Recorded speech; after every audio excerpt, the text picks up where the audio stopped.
First one was a rescue.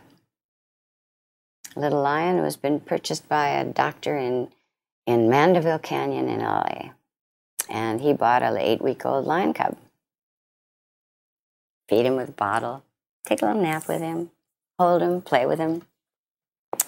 By the time he was 7 months old, he had destroyed the good doctor's house and was taking a pretty good chunk out of the doctor because the little cub didn't have a 400-pound mom to say, knock it off, I got to teach you some manners.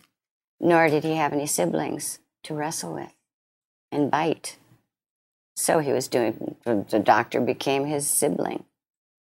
And 7 months, 8 months old, this doctor was screaming, somebody take this little monster off my hands. So Melanie and I got in our car and we went over to pick him up. He was in a guest house from which the doctor had removed all of the furniture, all of the draperies, and the little lion was sitting in the middle of the room with nothing to do. So we put him in our car and took him home to Sherman Oaks, where he continued his demolition work. And then we got another little lion, and another one, and another one. Of course, that's illegal.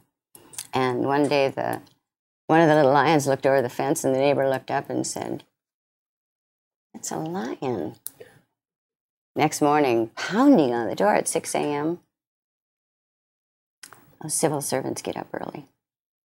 And I answered the door, and he said, "I hear you have some lions here." And I went and got the littlest one. And I explained to him that we were doing a movie, that we needed to get to know these animals, and that they wouldn't be here very long.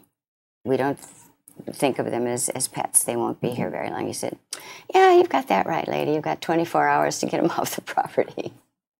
So we knew the trainer who had this property. And we called him and asked him if we could bring our little lions to board them here.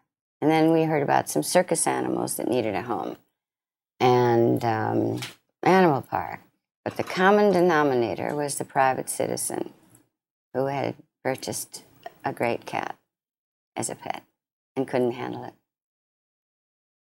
So then the board bill was more than the mortgage, so we bought the place and then planted 800 trees here and swung the river over to this side and built the lake and the African house. And it's been an amazing journey. And to be continued.